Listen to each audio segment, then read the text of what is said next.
ఈరోజు సో ఈ దెయ్యపు శక్తులు ఇవి పైనుండి క్రింద పడిపోయినటువంటి జీవులు. మనం ఒక జీవి కదా, మనుషులు ఒక జీవులు. అలాగే అవి పైనుండి క్రిందకి త్రోయబడినటువంటి జీవులు. వాటికి ఒక శరీరం అన్నది ఉండదు. ఓకేనా? ఇవేం చేస్తాయంటే ఎలాగైనా వేరొక శరీరాన్ని స్వాధీనం చేసుకొని, ఇప్పుడు చూడండి, ఏదైనా తోటలో పాము శరీరాన్ని స్వాధీనం చేసుకుని, ఓకేనా, వేటిని చేసుకోలేదు, పామునే చేసుకున్నాయి. ఎందుకంటే అన్ని జంతువుల కంటే అది యుక్తి కలిగి ఉంటుందని చెప్పి.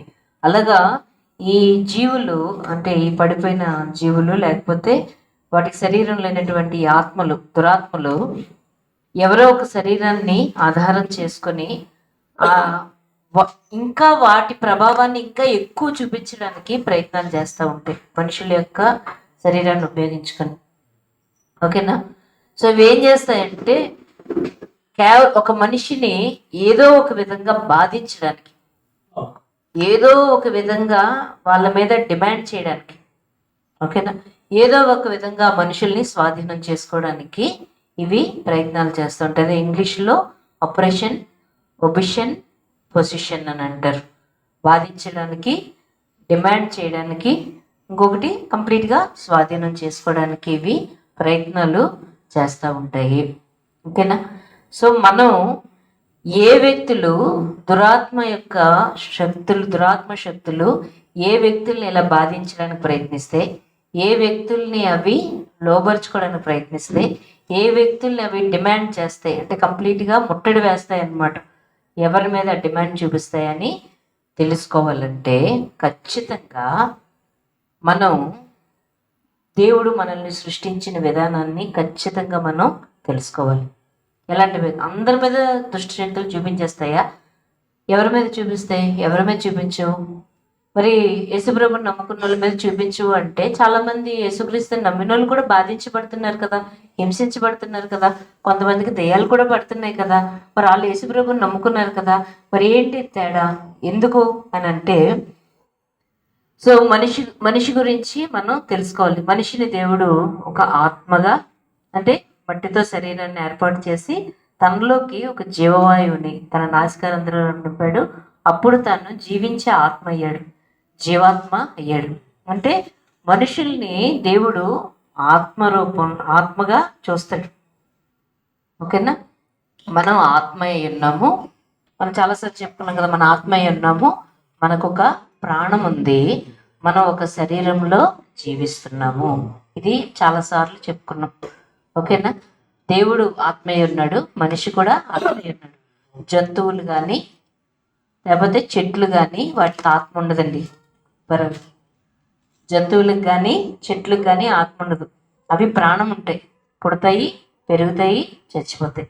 ఈ జంతువుల్ని, వృక్షాలని దేవుడు ఒక మనిషి కోసం సృష్టించాడు. తినమని, తాగమని, సంతోషించమని, వాటితో మీరు ఏ కార్యక్రమాలను చేసుకోవచ్చు, మీ అవసరతలు తీర్చుకోవచ్చు అని దేవుడు తన పిల్లలకి ఈ భూమి అంతటిని ఒక గిఫ్ట్గా ఇచ్చాడు. తీసుకొని సంతోషించండి అని. వాటికి ఎలాంటి ఆత్మ కూడా ఉండదు. కానీ పాపం తెలియని మన హిందూ సహోదరులు ఏమనుకుంటారు, మనిషి పాపం చేసి చచ్చిపోతే కుక్కో, నక్కో, పందో, పిల్లో, ఏనుగో, చేమో, దోమో అవుతారని. ఓకేనా? మళ్ళీ అవి పుణ్యం చేసుకుంటే అప్పుడు మళ్ళీ ఇంకో మనిషో లేకపోతే ఇంకొకటో అసలు అలాగే జన్మలు ఏమీ ఉండవని బైబిల్ చెప్తుంది. బైబిల్ ఏం చెప్తుందంటే, మనుషుడు ఒక్కమారే పుట్టును, ఒక్కమారే చనిపోవును, ఆ తర్వాత తీర్పు జరుగు. అంతే. పుట్టడం, చనిపోవడం, తీర్పు జరగడం, అంతే తప్ప ఈ రీఇన్కార్నేషన్ అంటారు, అంటే జన్మలు అనేవి ఉండవు. మనిషికే ఆత్మ తప్ప, దేవుడు ప్రతిదాన్ని ఒక మాటతో సృష్టించాడు. ఒక్క మనిషినే తన నాసికారంధ్రంలో ఉన్న వాయువుని మనిషిలోకి పంపించాడు. అందుకే జీవించే ఆత్మ అయ్యాడు. అందుకని మిగిలిన రామచిలకలని, కోతులని కొన్ని ట్రైనింగ్ ఇస్తే అవి ట్రైనింగ్ తీసుకొని దానిలో ప్రవర్తించగలవు, కానీ దానిలో ఆత్మ ఉండదు. అవి చచ్చిపోతే చచ్చిపోవడమే. ఎలా చెట్లు చచ్చిపోతాయో అన్ని జీవులు అలాగే చచ్చిపోతాయి. ఆత్మలు ఎక్కడికి వెళ్ళవో, అసలు ఆత్మలే అందులో ఉండవు, మనిషి మాత్రమే. అందుకనే దేవుడు మనిషిని సృష్టించినప్పుడు మన పోలిక చెప్పున, మన పోలికలో, మన మన స్వరూపమందు మనిషిని సృష్టిద్దామని దేవుడు మనిషిని మన పోలికలో, అంటే ఆయన ఆత్మీయ ఉన్నాడు, యేసుక్రీస్తు ప్రాణంగా వచ్చాడు. అలాగే పరిశుద్ధాత్మ దేవుడు ఇప్పుడు ఎలా అయితే ఉన్నాడో త్రియేక దేవుడు, అలాగే మనం కూడా త్రియేకగా ఉంటాం. వేరు పార్ట్లు కాదు, మనం వేరు భాగాలు కాదు, మనందరం ఎలా ఉంటాము. మనం ఆత్మీయ ఉన్నాం, మనకు ఒక ప్రాణం ఉంది, మనం శరీరంలో జీవిస్తున్నాం. ఓకేనా? అయితే యేసుక్రీస్తు నమ్మకం ముందంతా మన పరిస్థితి ఆదాము చేసిన పాపాన్ని బట్టి పాప స్వభావం ప్రతి మనిషిలోకి వచ్చి తెలియకుండానే, ఆదాము ఎవరో తెలియకుండానే ప్రతి ఒక్కరిలోకి పాప స్వభావం వచ్చి ప్రతి ఒక్కరు పాపం చేస్తూనే ఉన్నారు. పుట్టిన ప్రతి ఒక్కరు కొంత చిన్న బిడ్డలుగా ఉన్నంతసేపు తప్ప అక్కడి నుంచి ప్రతి ఒక్కరు ఆ పాప స్వభావాన్ని బట్టి పాపం చేస్తున్నారు. మనకిప్పుడు తిండి బట్ట లేదనుకోండి, దొంగతనం చేసి తీరుతాం. మనకు అన్నీ ఉన్నాయి కాబట్టి చిచ్చి దొంగతనం చేయకూడదు అని అంటాం. అవకాశం లేక పాపం చేయం, కానీ అవకాశం కానీ ఇస్తే సర్వ పాపాలు ప్రతి ఒక్కరూ చేస్తారు. ఎందుకంటే మనిషే పాప స్వభావంతో పుట్టాడు. ఆదాము చేసిన పాపం ప్రతి ఒక్కరిని ఏలుతూనే ఉంది. అందుకనే బైబిల్ చెప్తుంది, అపరాధముల చేత పాపముల చేత మీరు చచ్చిన వారై ఉండగా మీరు యేసుక్రీస్తుని నమ్మడం వల్ల మీరేం చేశారు? మీరు చచ్చిన వాళ్ళు ఏమయ్యారు? బ్రతికారు. అదేంటి, మనం బ్రతికే ఉన్నాం కదా, తిరుగుతున్నాం, తాగుతున్నాం, పెరుగుతున్నాం, చదువుకుంటున్నాం, ఉద్యోగాలు చేస్తున్నాం కదా. మరి బైబిల్ ఏంటి నువ్వు చచ్చిన స్థితిలో ఉన్నావని చెప్తుంది? నువ్వు అపరాధాలు పాపాల చేత నీ ఆత్మ చచ్చిన స్థితిలో ఉంది. యేసయ్య నువ్వు నా కోసం మరణించావు, నా పాపాలన్నీ క్షమించావు ఎప్పుడైతే నువ్వు అంగీకరిస్తావో చచ్చిపోయిన ఆత్మ తిరిగి బ్రతుకుతుంది. హల్లెలూయా.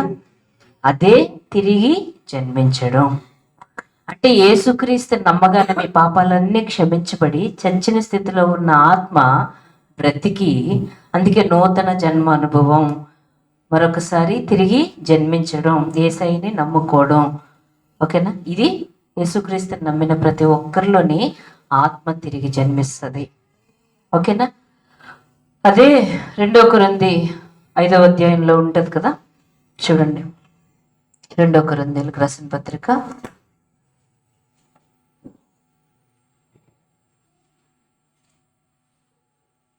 5వ అధ్యాయం 17వ వచనం ఏమనుంది అక్కడ? కాగా ఎవడైనాను క్రీస్తునందు ఉన్నాడల్లా వాడు నూతన సృష్టి, పాతవన్నీ గతించిపోయి ఇదిగో క్రొత్త.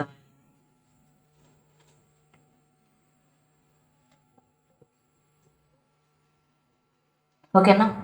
అంటే యేసుక్రీస్తుని నమ్మక ముందు నేను 5 అడుగులు 5 అంగుళాలు ఉన్నాను అనుకోండి. యేసుక్రీస్తుని నమ్మాక నేను 7 అడుగులు అయిపోతానా? మరి యేసుక్రీస్తునందు ఉన్న వారందరూ నూతన సృష్టి, పాతవి గతించే ఇదిగో క్రొత్తవాయను. అంటే కొత్త సృష్టి అయిపోయారంట. యేసయ్య నమ్ముకోగల మీరు ఏమయ్యారు అని చెప్తుంది బైబిల్. కొత్త సృష్టి ఏమైంది? నా శరీరం రంగు మారిపోయిందా? రంగు మారలేదు. వయసు ఏమైనా తగ్గిపోయిందా, పెరిగిపోయిందా? మారలేదు. ఎలా ఉన్నోళ్ళవి అలాగే కళ్ళు అలాగే ఉన్నాయి, ముక్కు అలాగే ఉంది, నోరు అలాగే ఉంది, జుట్టు అలాగే ఉంది. మనం ఏమీ మారలేదు. తర్వాత మరి ఏంటి నూతన సృష్టి అయింది? ఏమైంది? మన ఆత్మ చచ్చింది, ఇప్పుడు బ్రతికింది. ఎలా బ్రతికింది? దేవుని ఆత్మతో కలిసి మరలా క్రీస్తుతో కూడా తిరిగి లేచి మన ఆత్మ ఇప్పుడు మన బెనిహింది ఎక్కడో విన్నాను. బెనిహిన్ మన లోపల 2 ఆత్మలు ఉండవు.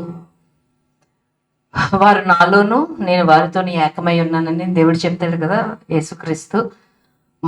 ఆయన ఆత్మ మన ఆత్మతో విడదీయలేనంతగా కలిసిపోయిందంట.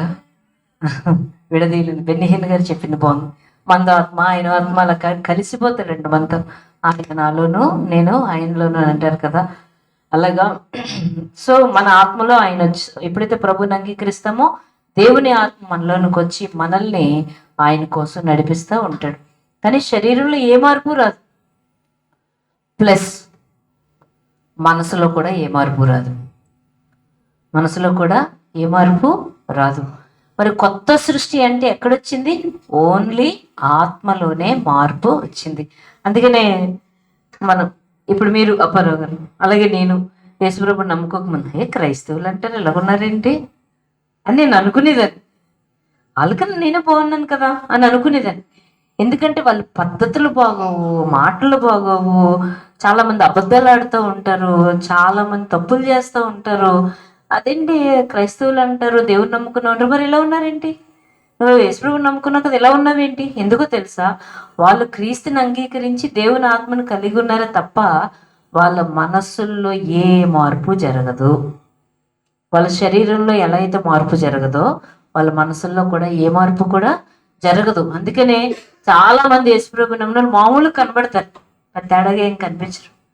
ఏముంది పెద్ద తేడా అని అనిపిస్తుంది. అర్థమైందా నేను చెప్పింది? ఓకేనా?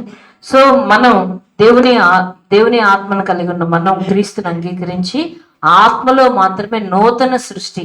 అంటే అప్పటి వరకు పాపం చేసినా ఏమీ అనిపించిన మనకి అమ్మో పాపం చేస్తున్నాం, అమ్మో దేవుడు ఏమంటాడో, అమ్మో పరలోకం వెళ్ళవేమో అని మనం పరలోక సంబంధమైన లేకపోతే దైవ సంబంధమైన విషయాల గురించి ఆలోచిస్తాం, భయాన్ని కలిగి ఉంటాం. ఆ ముందు వరకు నేనేం చేశాను పాపం, నా తప్పే. ఒకవేళ పాపంలో ఉన్నా కానీ సో వాట్, తప్పే ఉంది, ఇలా ఏముంది, ఇదే ఆలోచించి మనం తప్పు చేస్తున్నప్పుడు అమ్మో ఇది రైట్ కాదు, ఇది రాంగ్, ఇది చేయకూడదు వరకే వస్తారు. ఓకేనా? ఇది మనం ఆత్మ గురించి చెప్పుకునేది. ఓకేనా? దీనిని సాతాను తాకలేడు. ఎందుకంటే ఇప్పుడు ఆత్మలో నిలిచి ఉన్నది ఎవరు? పరిశుద్ధాత్మ దేవుడు. కాబట్టి ఎక్కడికి సాతాను రాలేడు. ఒకప్పుడు వస్తాడు, అది ఎప్పుడు తర్వాత చెప్పుకుందాం. ప్రస్తుతానికి రాలేడు అక్కడ వరకు. ఓకేనా? సో ఇప్పుడు ఏమవుతుందంటే రెండోది ఏముంది? నేను ఆత్మీయ ఉన్నాను, నాకు ఒక ప్రాణం ఉంది, నాకు ఒక మనస్సు ఉంది. ఓకేనా?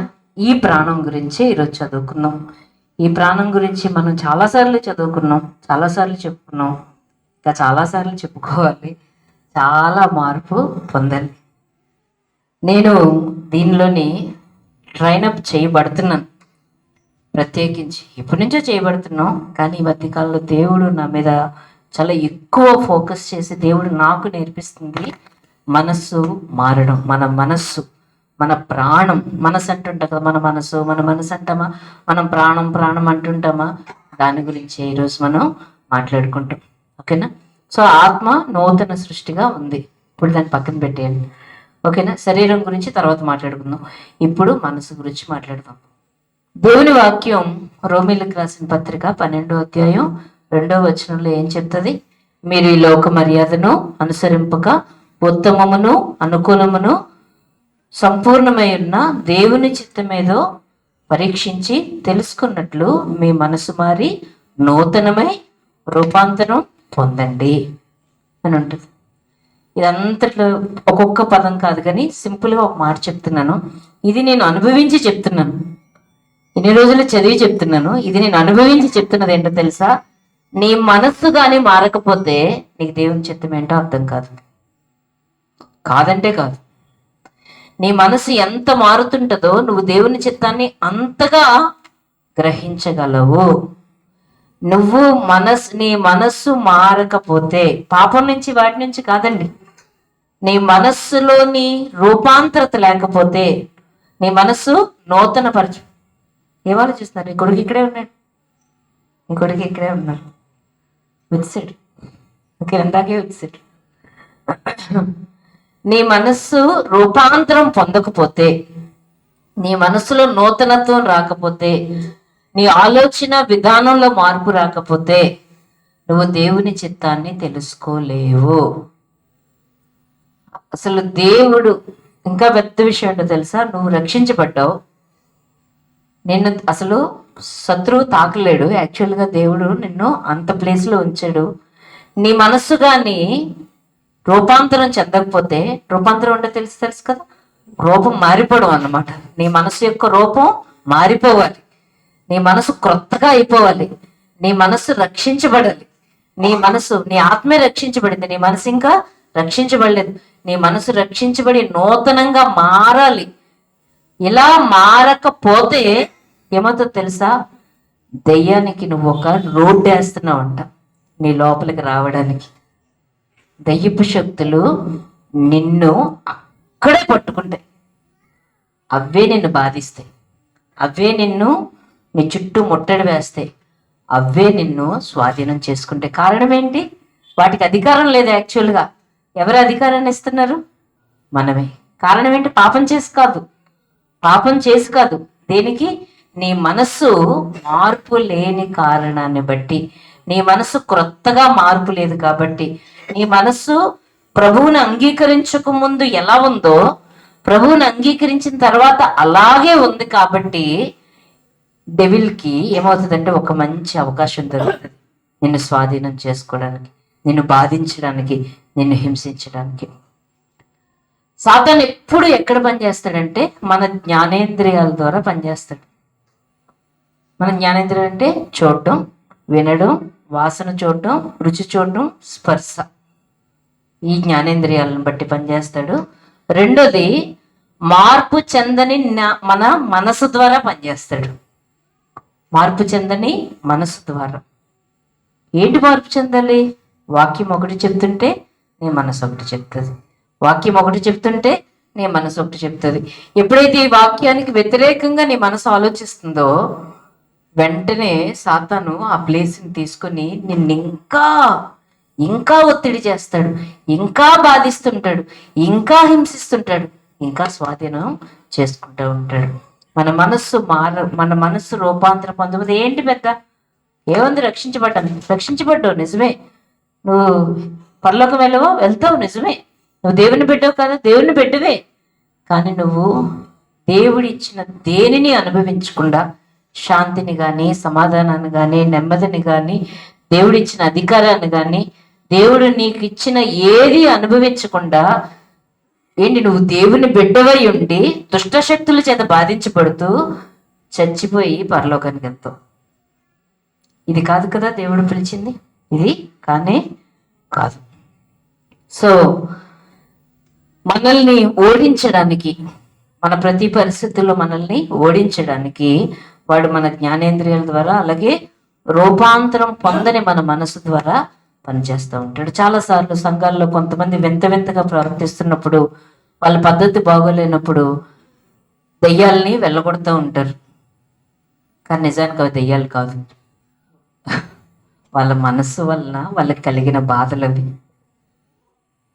వాళ్ళ మనస్సు సరిగ్గా ఉంచుకోకపోవడం వల్ల దెయ్యాలకు అవకాశాలు ఇచ్చి వాళ్ళ జీవితాన్ని అనవసరంగా జరుపుకుంటున్నారు. హల్లెలూయా. సో మనం మనసుని ఎలా ఉంచుకోవాలి, ఎలా ఉంచుకుంటే సాతాను మనల్ని తాకలేదు అన్న విషయాన్ని ఖచ్చితంగా మనకి తెలియాలి. తెలిస్తే ఏం చేస్తాం? దెయ్యాలు వస్తున్నప్పుడు, దెయ్యాలు మనల్ని హింసించడానికి ప్రయత్నం చేస్తున్నాడు, మనం ఏం చేస్తాం? డోర్లు క్లోజ్ చేయగలం. లేకపోతే ఏం చేస్తాం? మన ఆలోచన విధానాన్ని బట్టి స్వాగతం అండి అని ఒక రోడ్డు వేస్తాం, రెండు లోపలికి రండి అని. ఓకేనా? కాబట్టి ఖచ్చితంగా మన మనస్సు రూపాంతరం పొందడం అన్నది ఖచ్చితంగా మనకి అర్థం కావాలి, మనం తెలుసుకోవాలి. అప్పుడు మన స్థానంలోకి మనం వచ్చి శత్రువు మనల్ని తాకకుండా ఆపేయగలము. హల్లెలూయా, హల్లెలూయా. సో ఎలాంటి ఆత్మని, ఈ మనసుని, ఈ శరీరాన్ని ఎలాగ అర్థం చేసుకోగలం అంటే వెరీ ఈజీ. శరీరం గురించి తెలుసు కదా మీకు. శరీరం అంటే ఈ మనకు కనబడుతున్నది ఇవన్నీ. ఆత్మ అంటే ఎప్పుడు కూడా ఈ ఆత్మతో మనం దైవ సంబంధమైన విషయాల్ని సంపూర్ణంగా కాంటాక్ట్లో ఉండగలం. దేవుడు, దైవ సంబంధమైన సంగతులు, దైవభక్తి, పవిత్రత, పరిశుద్ధత. మరి మనసుతో ఏం చేస్తాం? మనసులో ఏముంటుంది తెలుసా? మన యొక్క జ్ఞానం ఉంటుంది, మన ఆలోచనలు ఉంటాయి, మన సొంత ఇష్టాలు ఉంటాయి, మన సొంత ఇష్టాలు. దీన్నే ప్రభు ముట్టుకోడు ఎప్పుడు. ఎక్కడ? ఆదాము నుంచి ముట్టుకోడు. అదే ఆదాముకు కూడా ఏం చేశాడు? నీ ఇష్టం అని వదిలేశాడు. అలా కాకుండా హోల్డ్ చేసి ఉంచాడు అనుకోండి, ఆదాం పాపమే చేయడు. పండు తినాలా తినొద్దా ఆదాం ఇష్టం. దేవుడు అక్కడేమీ గట్టిగా పట్టుకోలేదు. వద్దు అనుకుంటే మనకి ఇన్ని కష్టాలు లేకపోను, కావాలి అనుకున్నాడు కాబట్టి కష్టాలు వచ్చాయి మనకి. అయినా కానీ యేసుక్రీస్తు వచ్చాడు. ఓకేనా? సో ఈ మనస్సుకి స్వచిత్తం అంటే సొంత ఇష్టాలు మనకు కొన్ని ఉంటాయి. ఇది చెయ్యాలా చేయొద్దా, ఉండాలా ఉండొద్దా, ఈ నిర్ణయం తీసుకోరా తీసుకోవద్దా అన్నది మన మనస్సులోనే ఉంటుంది, ఆత్మలో ఉండదు అది. ఓకేనా? అలాగే మన తెలివితేటలు, మన జ్ఞానం, మన ఆలోచన శక్తి ఇదంతా మనసుకు సంబంధించింది. ఇంకా భావోద్రేకాలు. భావోద్రేకాలు అంటే తెలుసు కదా, కోపం, అసూయ, ఈర్ష్య, ద్వేషం, సంతోషం, ఎవ్రీథింగ్. భావోద్రేకాలు ఫీలింగ్స్, మన యొక్క ఫీలింగ్స్. బాధపడిపోతూ ఉంటామా? ఆత్మలో బాధపడుతున్నాను అనుకుంటారా? ఆత్మలో బాధ కాదు అది, శరీరంలోది కాదు బాధ. ఎక్కడ బాధ? ఏదైనా బాధ అనిపిస్తే ఎక్కడ బాధ అనిపిస్తుంది మీకు? మనసుకి బాధ కలుగుతూ ఉంటుంది.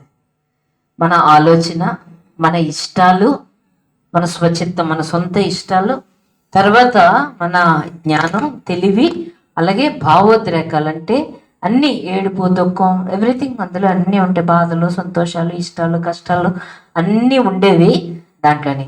అక్కడ పనిచేస్తాడండి సాతాను, అక్కడే పనిచేస్తాడు. ఇప్పుడు నువ్వు ప్రతిదానికి బాధపడిపోయే మనసు అనుకో, ఆడేం చేస్తాడు? ప్రతిదానికి బాధ పెడతాడు. ఓకేనా? ప్రతిదానికి. చికెన్ కూర లేకపోతే నీకు బాధ కలుగుతుంది అనుకో, చికెన్ కూర నువ్వు తినకుండా అన్ని రకాల ప్రయత్నాలు చేస్తుంటాడు. నీకేమో కోపం వచ్చేస్తుంది, నీకు బాధ వచ్చేస్తుంటుంది. ఇంకంతే. ఎవరికి ప్లేస్ ఇస్తున్నావు? ఈ చిన్న చిన్న చెప్తున్నాను కానీ చాలా నిజంగా అది రైటే. ఒక వ్యక్తి అంటే నీకు ఇష్టం లేదనుకో, లోపల ఏంటిది? నీకు నీకు ఇష్టం లేదు అన్నది ఒక భావోద్రేకం. ఆ వ్యక్తి నీ ముందే పెడతా ఉంటాడు, నీ ముందే ఉంటాడు, నీకు ఇష్టం లేనివే జరుగుతుంటాయి. అది చాలు, చిన్నది చిన్నది చాలు. చాలాసార్లు కొన్ని మర్చిపోదాం అనుకున్న ఫోన్లు చేసి కూడా చెప్తుంటారు, నీకు తెలుసా విషయం ఒకటి అని చెప్తూ ఉంటారు. ఇంక మళ్ళీ సేమ్ భావోద్రేకం వచ్చేస్తూ ఉంటుంది. కొన్నిసార్లు జరిగిపోయిన విషయాలన్నీ చెప్తూ ఉంటారు. ఇలా ఏమవుతుందంటే, ఎప్పుడైతే నీ మనస్సు వెరీ సింపుల్ అక్కడి నుంచి దానిలోంచి బయటికి రావడం అన్నది దేవుని వాక్యం చెప్తుంది. ఈ దేవుని వాక్యం ఏం చెప్తుందో తెలియనంతసేపు, ఈ దేవుని వాక్యానికి మన మనసుని లోపరిచినంతసేపు, ఈ దేవుని వాక్యం మనలో అసలు లోపల పెట్టుకోనంతసేపు ఆడు ఎలా ఆడిస్తే అలాగ ఆడుతూ ఉంటాం. వాళ్ళు లేకపోతే నువ్వు బ్రతకలేవు అంటాడు. నిజమే ప్రభువా, నేను బ్రతకలేను అని దేవుడికి చెప్తుంటాం. అక్కడ అదంతా ఉత్తిది, జస్ట్ మోసం. ఇది లేకపోతే నువ్వు ఉండలేవండి. అమ్మ బాబోయ్ దేవా నేను ఉండలేనంట, ఉత్తిది మోసం అది. దేవుని వాక్యం ఇలా చెప్తుంది కాబట్టి నేను నా మనసును లోపరుచుకున్నాను చెప్పి చూడు, రెండోసారి నీ దగ్గరికి రాదు.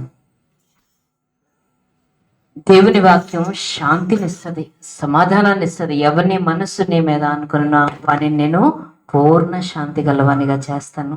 అది దేవుని వాక్యం చెప్పేది. అంటే దేవుని వాక్యానికి నీ మనసు లోబరుచుకుంటే హృదయం శాంతి సమాధానంతో నిండిపోయి ఉంటుంది.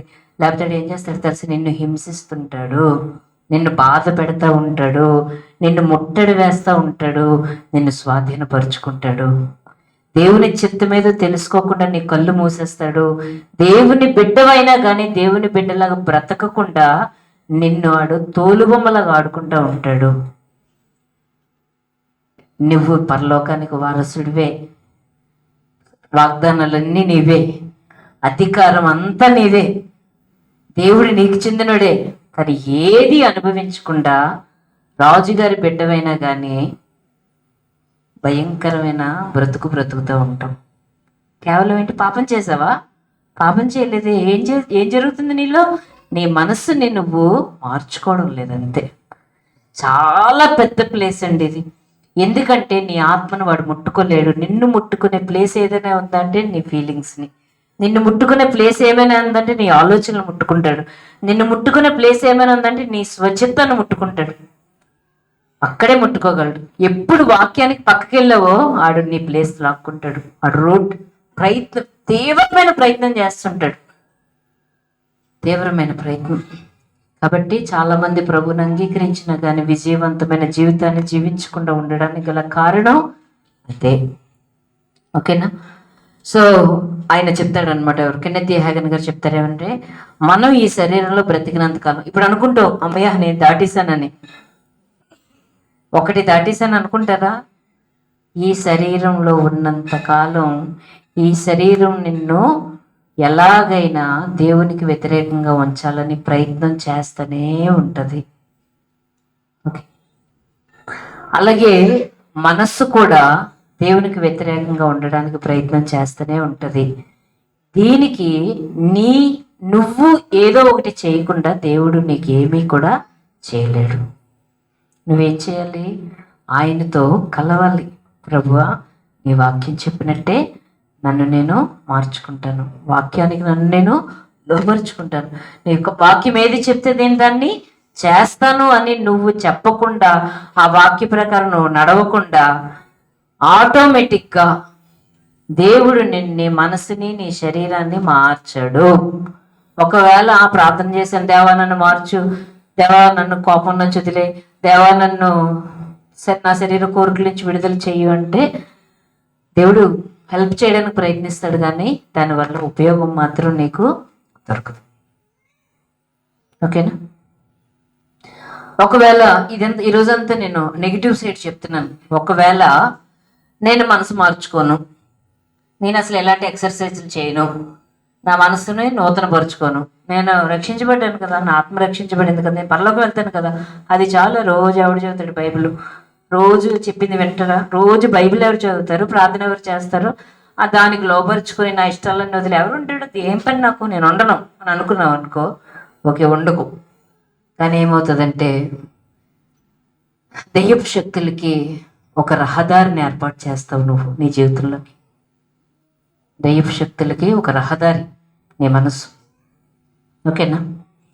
సో మొట్టమొదట నీ మనస్సుని నువ్వు రూపాంతరపరచుకోకపోతే మొట్టమొదటి జరిగేది ఏంటో తెలుసా? నీ ఆలోచనలే తప్పుడు ఆలోచనలుగా మారు. పాపపు ఆలోచనలు అనట్లేదు, అఫ్కోర్స్ అది కూడా ఒక భాగమే.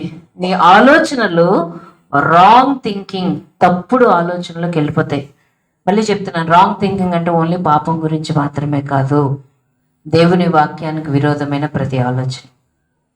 ఓకేనా? ఈ రాంగ్ థింకింగ్ ఎలా అంటే, ఎగ్జాంపుల్, పాపం దాంతోనే ఉండకండి, అదొకటే అది కూడా పాపపు ఆలోచనలు ఉంటాయి. ఇంకొకటి కూడా చెప్తాను చూడండి. కొంతమంది జరిగిపోయిన విషయాల గురించి ఆలోచిస్తా కూర్చుంటారు. జరిగిపోయిన విషయాలు, ఇప్పుడు 4 రోజుల క్రితం నా ఊరు నన్ను కొట్టాడు, లేకపోతే 5 రోజుల క్రితం నన్ను వాళ్ళు తిట్టారు. నిజమే, నువ్వు బాధపడ్డావు, నిన్ను అన్యాయంగానే అన్నారు, నిన్ను అన్యాయమే అయ్యింది, నీకు అన్యాయమే జరిగింది కాదనట్లేదు, కానీ దాని గురించే నువ్వు ఆలోచిస్తున్నావు అనుకో. నెక్స్ట్ కొంతమంది ఏంటంటే, వాళ్ళు నన్ను చులకన చేశారు, వాళ్ళు నాకు అన్యాయం చేశారు, వాళ్ళు నన్ను ఇబ్బంది పెట్టారు, వాళ్ళు నన్ను బాధ పెట్టారు అని జరిగిపోయిన విషయాల గురించి తీవ్రంగా నువ్వు ఆలోచిస్తున్నావు అనుకో, అది చాలండి సాతానికి, అది చాలు. దేవుని ఆత్మ ఏం చేస్తాడు? అన్నిటినీ కప్పును, అన్నిటినీ క్షమించును, అన్నిటినీ తాలుకొను, అన్నిటినీ ఓర్చుకొను. కానీ దురాత్మ శక్తులు ఏం చేస్తే, అల్లప్పుడు ఎంత బాధ పెట్టాడు నన్ను, ఎంత వేదన పరిచాడు. ఓకే, నీకు బాధ వస్తుంది, నాకు వస్తే బాధలు బోల్డు, కానీ అది మరుసటి రోజు వరకు నీ మనసులో ఉందంటే చాలా డేంజర్. ఎందుకంటే ఎవరిని మృంగుదునా అని గర్జించే సింహం వల్ల వాడు తిరుగులాడుతున్నాడు. ఈరోజు సత్యకి ఏదో కళ వచ్చిందంటే సింహం తిరుగుతుందని మన మొలగాళ్ళు. ఓకేనా? అలాగా నీ చుట్టూ వాడు తిరుగుతూనే ఉంటాడమ్మా, ఎందుకంటే నువ్వు చాలా విలువైన వ్యక్తివి. ఏమని అమ్మోయ్, మన మొలగాడు వస్తుంది ఏమి?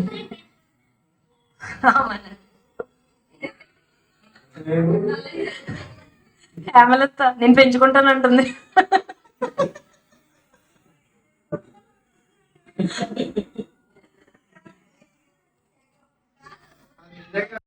అలాగా వాడు ఎప్పుడు కూడా మన చుట్టూనే తిరుగుతూ ఉంటాడు. ఎప్పుడు మనల్ని బాధిద్దాము, హింసిద్దాం, మన మనసులు ఎప్పుడు బాధ పెడదాం, లేకపోతే దేవునికి దూరం చేద్దాం, ఎలా చేద్దామని హింసిస్తూనే ఉంటాడు, అన్నీ హింసిస్తూనే ఉంటాడు. మనం కానీ చిన్న ఛాన్స్ కానీ ఇచ్చామా, అదేంటండి మనల్ని ఎంత బాధ పెట్టారండి నన్ను, రైటే, కానీ నువ్వెవరివి? ఏం చేయాలి? క్షమించడం అంటే తెలుసా నీకు? అగ్నిని ఇలాగా తల మీద వేయడం. ఓకేనా? నిజంగా అగ్గి వేయలేం కదా, ఇలా వేసేయడమే, వాళ్ళే పోతారు. ఓకేనా? సో నిజంగానే అదొక బెస్ట్ ప్రేయర్. ఎవరు హింసిస్తే వాళ్ళ కోసం ప్రార్థించేమన్నాడు దేవుడు. ఫస్ట్ నీ హృదయం హీల్ అవుతుంది, ఫస్ట్ నీ హృదయం హీల్ అయిపోతుంది, కంప్లీట్గా హీల్ అయిపోతుంది, స్వస్థత వస్తుంది ఫస్ట్ నీ హృదయానికి. అక్కడ వాళ్ళు ఒబీడియంట్ అయితే వాళ్ళలో దేవుడి కార్యం జరుగుతుంది. ఒబీడియంట్ కాకపోతే వాళ్ళు నీకు విరోధులు కాకుండా మిత్రులుగా దేవుడు మారుస్తాడు, ఏదో ఒకటి చేస్తాడు, వాళ్ళ నుంచి విడుదల చేస్తాడు. ఇది మనం పెట్టుకొని ఉంటే దేవుడు కార్యం చేయలేడు. తప్పదు. నువ్వని చాలా కష్టపడతావు, రైటే. అందుకనే ప్రభువా, నన్ను బాధించిన వారిని, హింసించిన వారిని, నన్ను బాధపెడుతున్న వాళ్ళని క్షమిస్తున్నాను. దేవుడు కావాలా? వాళ్ళు కావాలా మనకి? వీళ్ళు పట్టుకొని ఉంటే వాళ్ళు బాగానే ఉంటారు, వాళ్ళు బాగా తింటారు, వాళ్ళు బాగా పడుకుంటారు. మనల్ని తిట్టేసి కొట్టేసి మనల్ని హింసించి వాళ్ళు బాగానే తిని పడుకుంటారు.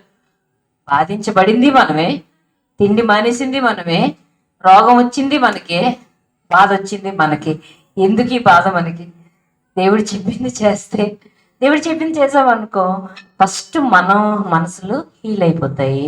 సాతాను మనల్ని అసలు తాకలేడు, ఏమీ తాకలేడు. ప్రశాంతంగా ఉండొచ్చు మనం. ఓకేనా? అర్థమవుతుందా? నువ్వు చింతించి నీ ఎత్తున మూరెడు ఎక్కువ చేసుకోలేవు. నువ్వు చింతపడి ఏం చేస్తావు? అనవసరంగా నీ ఆరోగ్యమే పాడైపోతుంది. సో ఇది చాలా ఫేమస్ సాతానికి. ఏంటంటే జరిగిపోయిన సంగతుల గురించి ఆలోచించేలాగా నిన్ను ప్రేరేపిస్తూ ఉంటాడు.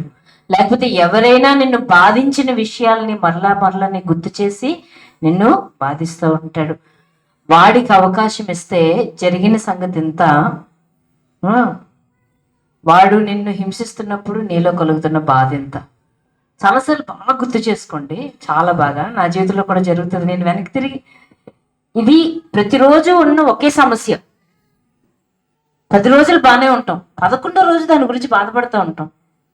తర్వాత కళ్ళు వెలుగుతాయి, అదేంటి ఇది మామూలుగా రోజు ఉన్నది కదా, ఈరోజు స్పెషల్గా జరగలేదే, ఈరోజు స్పెషల్గా మనకేమీ జరగలేదు కదా, ఎప్పటి నుంచో ఉంటుంది. నిన్న లేని బాధ, మొన్న లేని బాధ ఈరోజు ఎందుకు వస్తుంది? ఆలోచనకి ఏం చేస్తున్నావు? చోటిస్తున్నావు అనమాట.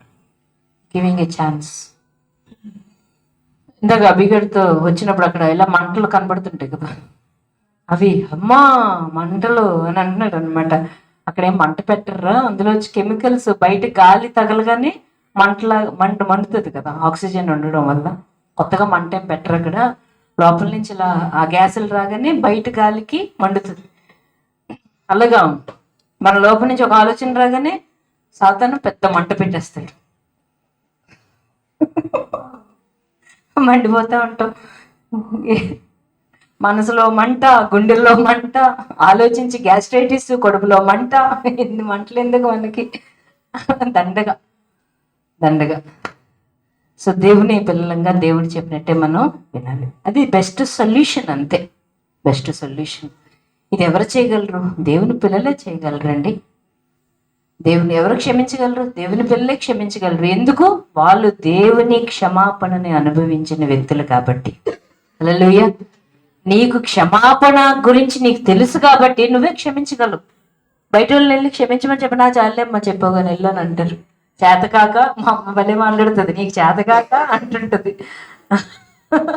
అంటే వాళ్ళ దృష్టిలో అంతే. కానీ దేవుని పిల్లలకు తెలుసు దాని స్ట్రెంగ్త్ ఎంతో. దానికి తెలుసా స్ట్రెంగ్త్ అది. ఓకేనా? సో ఎఫెసీయులకు రాసిన పత్రిక 4వ అధ్యాయం 27వ వచనం ఏమనంది?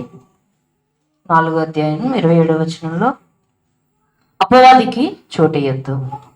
ఓకేనా? ఎలా ఇస్తాం మనం చోటు? జరిగిన సంగతుల్ని జ్ఞాపకం చేసుకుంటూ, ఎవరో ఎప్పుడో మనల్ని బాధ పెట్టినవి జ్ఞాపకం చేసుకుంటూ, సాతాను మనకి హెల్ప్ చేస్తుంటే పరిశుద్ధాత్మ సహాయం పొందాలా, సాతాను సహాయం పొందాలా? కానీ మనం ఎవరు సహాయం పొందుతుంటాం? సాతాను సహాయాన్ని పొందుతూ, రెండుసార్లు కూర్చోండి మన ఇద్దరం కలిసి ఆలోచిద్దామని వాడికి చోటిస్తే, ఆడేమైనా దేవుడా మనల్ని దీవించడానికి శుభ్రంగా హింసిస్తుంటాడు. కూర్చొని మనం లేచి పరిగెడదాం అన్న వచ్చేసి అలా పరిగెడతాం, మనసు పోలేదు కదా, కొంచెంసేపు ఏడు, కొంచెంసేపు బాధపడు, ఎందుకు లేవడం, అప్పుడే లేచిపోతే ఎలాగా, నువ్వెంత బాధపడ్డావు నాలుగేళ్ళకి తెలియద్దా అని చెప్పు, ఒకసారి ఆలోచించు అని మనకి చెప్తా ఉంటాడు. ఓకేనా, ఓకేనా. సో ఇక్కడ జరిగేది జాగ్రత్తగా వినండి. ఇక్కడ ఏమవుతుందో తెలుసా, ఎప్పుడైతే నీ సెన్సెస్ మీద, నీ రాంగ్ థింకింగ్, తప్పుడు ఆలోచన విధానం మీద ఎప్పుడైతే పనిచేస్తాడో ఫస్ట్ నీకు ఏమవుతుందంటే, ఫర్ ఎగ్జాంపుల్ పూర్వకాలంలో ఎక్కడో నువ్వు తప్పు చేసావు, కొంతమందిని ఇది చాలా ఎక్కువ బాధిస్తూ ఉంటుంది. క్షమాపణ గురించి తెలిస్తే మీరు ధన్యులే, కానీ ఏదో ఒక తప్పు చేస్తారు ఎప్పుడో, మీరు రక్షించబడిపోయారు, కానీ సాతాను అల్లప్పుడు అది చేసావు కదా, అల్లప్పుడు అది చేసావు కదా, అల్లప్పుడు అది చేసావు కదా, అల్లప్పుడు అది చేసావు అనేసరికి దేవుని వాక్యం గురించి అవగాహన లేక ఏం చేస్తా తెలుసా, అవును నిజమే నేను చేశాను, అవును నిజమే నేను తప్పు చేశాను, అవును. ఎవరికి అవునని చెప్పాలి మనం అసలు? దేవుడి వాక్యానికి, దేవునికి చెప్పాలి, కానీ ఎవరికి అవునని చెప్తున్నావు? సాతానికి. ఆడేమో నువ్వు అలా చేసావు కదా, అవును చేశాను, నిజమే నేను చేశాను, నిజమే నేను చేశాను. మనసుకి ఏమవుతూ ఉంటుంది, దోషారోపణ వస్తూ ఉంటుంది. నీ మనసుకి కంప్లీట్గా దోషారోపణ వస్తుంది. అప్పుడు ప్రార్థన చేయడానికి వెళ్ళేసరికి, అవును కదా నేను చేశాను కదా, ఇది నేను సరిగ్గా ప్రార్థన చేయట్లేదు కదా, నేను సరిగ్గా వాక్యం చదవట్లేదు కదా, నేను సరిగ్గా మొన్న అలా ప్రవర్తించాను కదా, దోషారోపణతో నింపేస్తాడు. ఎప్పుడైతే దోషారోపణతో నింపుతాడో, యేసుక్రీస్తు ద్వారా నీకు ఏ స్థానాన్ని దేవుడిచ్చాడో ఆ స్థానంలో నువ్వు నిలబడలేవు, ఆ అధికారాన్ని నువ్వు ఉపయోగించలేవు. ఎప్పుడైనా యేసు నామంలో అనేసరికి చాలు చాలు అంటాడు, ఓకే స్టెప్ డౌన్. ఏదో ఒకటి దేవుని కోసం నువ్వు బ్రతకాలనుకుంటే చాలు చాలు, మొన్న చేసింది ఏమండి, స్టెప్ డౌన్. ఎందుకు? దోషారోపణతో నీ హృదయాన్ని మొన్న చేసింది దోషారోపణ, నువ్వు ఎలా ఉన్నావు కదా, నువ్వు బాగోలేదు కదా అని. ఎందుకు ఇంత బాధలు వస్తున్నాయి, ఎందుకు వాడు గుర్తు చేస్తున్నాడు? నువ్వు ఆల్రెడీ రాంగ్ థింకింగ్ లో ఉన్నావు, నువ్వు దేవుని వాక్యానుసారంగా నీ మనసు ఇంకా మారలేదు కాబట్టి దాంట్లోనే ఉన్నావు, కాబట్టి వాడు దాన్ని ఛాన్స్ తీసుకుని నీ మీద నేరారోపణ చేస్తాడు. క్రీస్తు నిలబెట్టిన స్థానంలో నువ్వు ఉండలేక, అధికారాన్ని ఉపయోగించుకోలేక, దేవుడికి దూరస్తుడిపై ఈ భూమి మీద నువ్వు ఆయన నీకు ఇచ్చిన స్వాస్థ్యం ఏది అనుభవించకుండా జస్ట్ దైవ శక్తుల చేత బాధించబడుతూ ఉంటాం. దైవ శక్తుల చేత బాధించబడడం అంటే దెయ్యాలు పట్టడం కాదు. మీకు అర్థమవుతుందా? మిమ్మల్ని ఎన్నిసార్లు బాధ పెడుతున్నాడో, మిమ్మల్ని ఎన్నిసార్లు హింసిస్తున్నాడో, మిమ్మల్ని ఎన్నిసార్లు స్వాధీనం చేసుకోవడానికి ప్రయత్నిస్తున్నాడో. ఎక్కడ ఎవరిస్తున్నారు తావు? మనమే ఇస్తాం. ఎందుకు ఇస్తున్నాం? పాపం చేసి కాదే, సరే మనస్సుని రూపాంతరపరుచుకోలేదు కాబట్టి. ఓకేనా. నెక్స్ట్, వాడికి చాలా చాలా చాలా ఈజీ క్షమాపణ లేని మనసులు, క్షమించలేని మనసులు. ఎవరైతే క్షమించరో వాడి బెస్ట్ ప్లేస్. ఎందుకంటే యేసుక్రీస్తు మనకు పరిచయం అయింది ఎలాగా? ఆయన ఏం చేశాడు? ఫస్ట్ మనకి ఏం అనుభవించాం? మనం దేవుడి దగ్గర నుంచి క్షమాపణ అనుభవించాం. అది ఫస్ట్ ప్లేస్ అయింది. వీడి దగ్గర ఏముంటుంది తెలుసా? ఫస్ట్ ప్లేస్ క్షమించకపోవడం అన్నది ఉంటుంది. క్షమించకపోవడం, ద స్పిరిట్ ఆఫ్ అన్ఫర్గివ్నెస్ కంప్లీట్గా సాతానికి సంబంధించింది. ఎవరినైనా క్షమించలేకపోతుంటే వాడు శుభ్రంగా నిన్ను ఆక్యుపై చేసుకోవడానికి, అంటే నిన్ను ప్రభావితం చేయడానికి చాలా ప్రయత్నాలు చేస్తూ ఉంటాడు. ఓకేనా. ఒకవేళ రూపాంతరం చెందిన మనసు ఏం చేస్తూ ఉంటుంది తెలుసా? ఇది రాసుకోండి కావలిస్తే.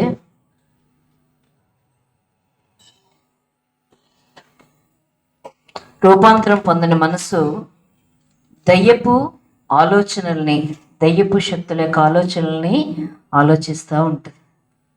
ఓకేనా. అవి ఏం చేస్తాయంటే నిన్ను నీరసించేలాగా చేస్తాయి, నీ బలహీనంగా చేస్తాయి, నీలో అనుమానాన్ని పుట్టిస్తాయి, నీలో చింతను పుట్టిస్తాయి, నీలో భయాన్ని కలుగు చేస్తాయి, దోషారోపణని కలుగు చేస్తాయి.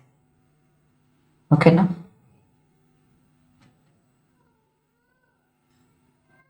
ఇంకా సాధారణ మనలో చేసేది ఏంటంటే నిరాశ, డిప్రెషన్, కుమిలిపోవడం, నిరాశతో, నిస్పృహతో, ఏదైనా ఒక సిచ్యువేషన్ వచ్చేసరికి మనం దేవుని వాక్యానుసారంగా మన మనసును మార్చుకోకపోయేసరికి మన సొంతంగా ఆలోచించుకుంటూ ఉండడం వల్ల వాటిని ఆధారం చేసుకొని నిరాశలోనికి నడిపిస్తాయి.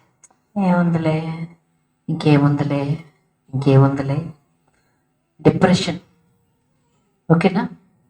బలహీనపరిస్తే మనలో చింత ఏర్పడుతుంది, మనకి భయం వస్తుంది, దోషారోపణ వస్తుంది, డిప్రెషన్ పుట్టిస్తుంది. ఓకేనా? రాంగ్ థాట్ లైన్, మన యొక్క ఆలోచన విధానమే కంప్లీట్గా మారిపోయి వాడి స్వాధీనంలోకి వెళ్ళిపోతుంది. అంటే నీ ఆలోచన అసలు వాళ్ళకి ఆలోచించు. మామూలుగా నీకు ఒక స్థాయి ఉంటుంది, నువ్వు రక్షించబడినా రక్షించబడిపోయినా నీకు ఒక స్థాయి ఉంటుంది కదా, ఇలా ఆలోచిస్తావు. ఆలోచన స్థాయికి చాలా దూరంగా వెళ్ళిపోతావు. ఏంటి నేను ఎలా ఆలోచిస్తున్నాను, ఏంటి నేను ఎలా ఆలోచిస్తున్నానని నీకే ఆశ్చర్యం అనిపిస్తుంది. అది నువ్వు కాదు. నువ్వు చిన్న ఛాన్స్ ఇచ్చావు, సాతాను నీ ఆలోచనలు పట్టుకుని దూరంగా ఎక్కడికో. ఏంటి నేను ఎలా రక్షించబడకముందే నేను బాగానే ఉన్నాను కదా, ఇప్పుడేంటి ఇంకా దారుణంగా అయిపోయాను? ఎందుకంటే నువ్వు అవకాశం ఇచ్చావు. నువ్వు కొన్ని పనులు చెయ్యవు, నీకు ఆల్రెడీ కామన్ సెన్స్ ఉంటుంది. కానీ ఎప్పుడైతే చిన్నది అవకాశం ఇస్తే వాడు ఏం చేస్తాడంటే ఎక్కడికో దూరంగా తీసుకెళ్ళిపోతాడు. నేను చూశాను ఏంటంటే యేసు ప్రభుని నమ్ముకొని పరిశుద్ధాత్మలో బాప్తిజం పొంది సేవ మీద ఎంతో ఆశ ఉండి చాలా మంచి వ్యక్తిగా అందరికీ సహాయం చేస్తూ చిన్న ఆలోచనకి చోటిచ్చి తన లైఫ్ చావుకి వెళ్ళిపోయింది. నేను చూశాను అలాంటి వ్యక్తుల్ని, కల్లారా చూశాను, కల్లారా.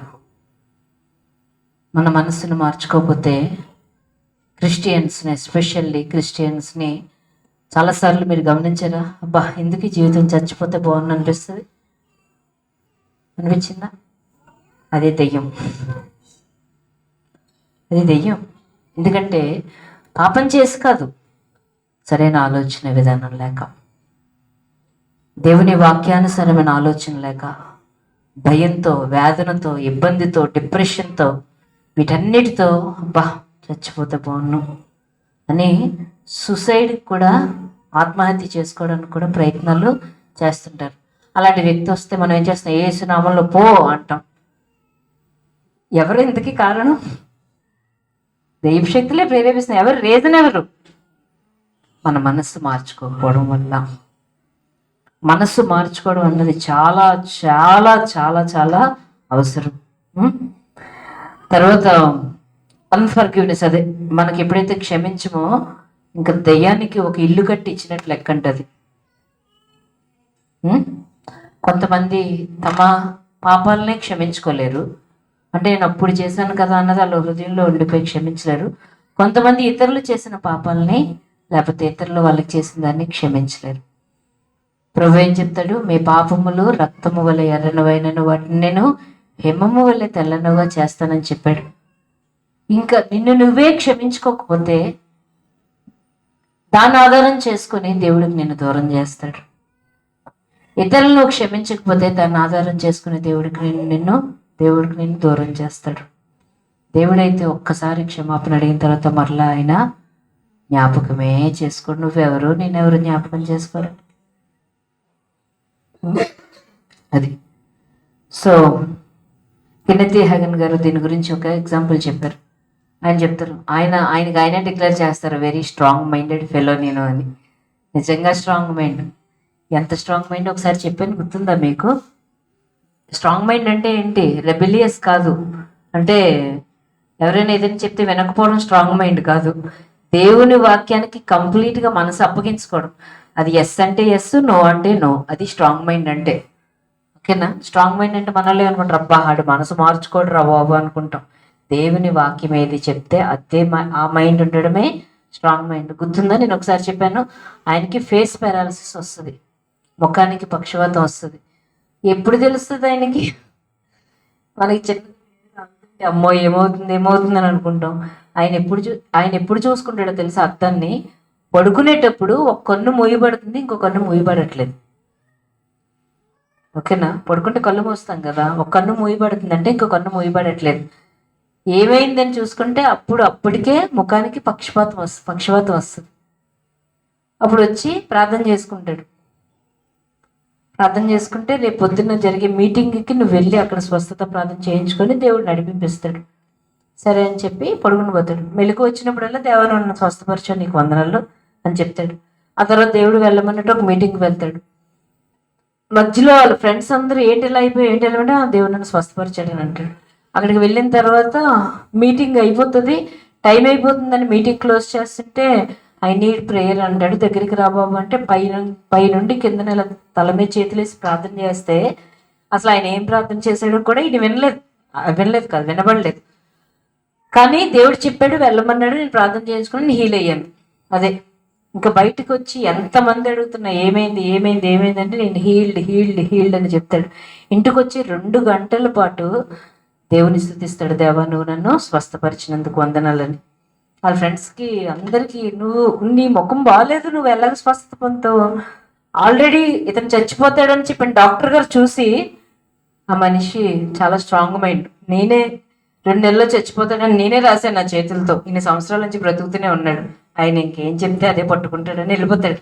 సో అంత స్ట్రాంగ్గా దేవుని వాక్యాన్ని బిలీవ్ చేస్తాడు, పడుకుంటాడు. తర్వాత రోజు మళ్ళీ ఉదయం లేచి ఏదో తను ఫేస్ వాష్ చేసుకున్నప్పుడు అప్పుడు మళ్ళీ మిర్రర్ చూసుకుంటాడు, తగ్గిందా లేదా అని కూడా చూసుకోడు. నమ్మాడు, స్వస్థపరచబడ్డాడు. అంతే. అంటే దేవుని వాక్యాన్ని అంత స్ట్రాంగ్గా నమ్మడం మనకి రావాలి. మన మనసు మనం ఏం చేస్తాం, ఏమైనా వస్తే మన కళ్ళతో చూసాక భయం వేస్తుంది, చెవులతో వింటాం ఇది తగ్గదు, భయం వేస్తుంది, మనకు అనిపిస్తుంది వీళ్ళు కాదు అని, దాన్నే నమ్ముతాం, ఖచ్చితంగా నమ్ముతాం. ఈ మనస్సుని కెనెత్ హేగన్ గారు ఏమైనా ముద్దు బిడ్డ ఆయన కోసం 1 లీటర్ రక్తాన్ని ఎక్స్ట్రా ఏమైనా కార్చాడు యేసుప్రభు? లేదే. ఒకే రక్తం, ఒకే త్యాగం. కాకపోతే ఆయన మనసుని వాక్యానుసారంగా మార్చుకున్నాడు. మనం చూసేది, విన్నది, తాకింది నమ్ముతాం. ఆయన దేవుని వాక్యాన్ని నమ్మాడు, పొందాడు. కాబట్టి వెరీ నెసెసరీ మన మనసుల్ని దేవుని వాక్యానుసారంగా మార్చుకుని తీరాలి. ఓకేనా? ఆయన చెప్తాడు, నేను ఎలాగా స్వస్థపరచబడ్డానో మీకు తెలుసు కదా, దేవుడికి వందనాలు. కానీ మా అమ్మగారు అని వాళ్ళ అమ్మగారి కోసం చెప్తాడు. వాళ్ళ అమ్మగారిని తనకి 6వ సంవత్సరం ఉన్నప్పుడు వాళ్ళ నాన్నగారు వదిలిపెట్టేస్తారు. 4 పిల్లలతో చాలా శ్రమ పడుతూ ఉంటుంది వాళ్ళమ్మ. వాళ్ళ కెనెత్ హేగన్ గారు వాళ్ళ నాన్నగారు చాలా రిచ్, చాలా ధనవంతుడు. కానీ వదిలిపెట్టేసిన తర్వాత వీళ్ళ పరిస్థితి ఏంటంటే తినడానికి కూడా సరిగ్గా తిండిలేని పరిస్థితి. ఈ 4 పిల్లల్ని వాళ్ళ అమ్మని, వాళ్ళ అమ్మమ్మ, వాళ్ళ తాతయ్య చూసుకుంటూ ఉండేవారు. ఈ 4 పిల్లల్ని ఎలా పెంచాలి, ఎలా ఉండాలి అన్న డిప్రెషన్లో తన కంప్లీట్గా నర్వస్ సిస్టమ్ అంతా డ్యామేజ్ అయిపోతుంది. తనకి ఎంత డ్యామేజ్ అవుతుందంటే తన కళ్ళు కూడా కనిపించడం మానేస్తాయి. నర్వస్ సిస్టమ్ డ్యామేజ్ అయ్యి కళ్ళు కూడా కనిపించడం మానేస్తాయి. ఒక్కొక్కసారి తనకు తానే చంపుకోవడానికి కూడా ప్రయత్నాలు చేసేదంట. వాళ్ళ అమ్మమ్మ బట్టలు ఆరబెడుతూ అమ్మ దగ్గర ఉండు అని చెప్తే అలాగా వాళ్ళ అమ్మ దగ్గర ఉండేవాడంట. కత్తి తీసుకొని చంపుకోవడానికి ప్రయత్నిస్తే గట్టిగా అరిచేవాడంట. వెంటనే వాళ్ళ అమ్మమ్మ వచ్చి కాపాడేదంట. సో ఒక క్రిస్టియన్ డాక్టర్ కలిసి తర్వాత తను హీల్ అవ్వడం అవన్నీ తర్వాత జరుగుతాయి. సో డిప్రెషన్ అన్నది తను కూడా ప్రభుని అంగీకరించింది, కానీ తన ఆలోచన ఎలాగా భయం, ఆందోళన, వేదన, క్షమించలేకపోవడం ఇవన్నీ ఏం చేసింది, తన యొక్క శరీరాన్ని సంపూర్ణంగా డిప్రెస్ చేసేసింది, ఆరోగ్యాన్ని పాడు చేసింది, నర్వస్ సిస్టమ్ డ్యామేజ్ చేసింది, అనారోగ్యాన్ని కలుగు చేసింది, జీవితాన్ని పాడు చేసింది. ఓకేనా? సో మనం ఖచ్చితంగా ఏం చేయాలి, ఒక నిర్ణయం తీసుకోవాలి. అది ఎలాగ మార్చుకోవాలన్నది నెక్స్ట్ వీక్ చెప్తాను. మరి టైం అయిపోయింది కాబట్టి ఎలా మార్చుకోవాలి. కాకపోతే మనం ఒక నిర్ణయం తీసుకోవాలి, ఏమని, మన మనస్సుని ఖచ్చితంగా దేవుని వాక్యానుసారంగా రూపాంతరపరుచుకోవాలి. దేవుని వాక్యం ఏది చెప్తే అది చేసేలాగా నా మనసుని మార్చుకొని తీరాలి. లేకపోతే ఏమవుతుంది, సాతానికి మనం అవకాశం ఇస్తాము. సాతాను కానీ అవకాశం ఇస్తాడు, మంచోడు కాదండి, అస్సలు మంచోడు కాదు. చిన్న మంచితనం కూడా ఉండదు వాళ్ళు, చిన్న మంచితనం కూడా ఉండదు, అయ్యో పాపం అని కూడా ఉండవు. సర్వనాశనం చేయడానికి ప్రయత్నాలు చేస్తుంటాడు. సో మనం ఒకటి నిర్ణయించుకోవాలి, నా మనస్సు వాక్యానుసారంగా మారాలి, నా మనస్సు మారాలి అంతే. అప్పుడు సాతానికి కాకుండా ఎవరికి నువ్వు ఇస్తావు చోటు? పరిశుద్ధాత్మ దేవుని యొక్క కార్యానికి చోటిస్తావు. హల్లెలూయా.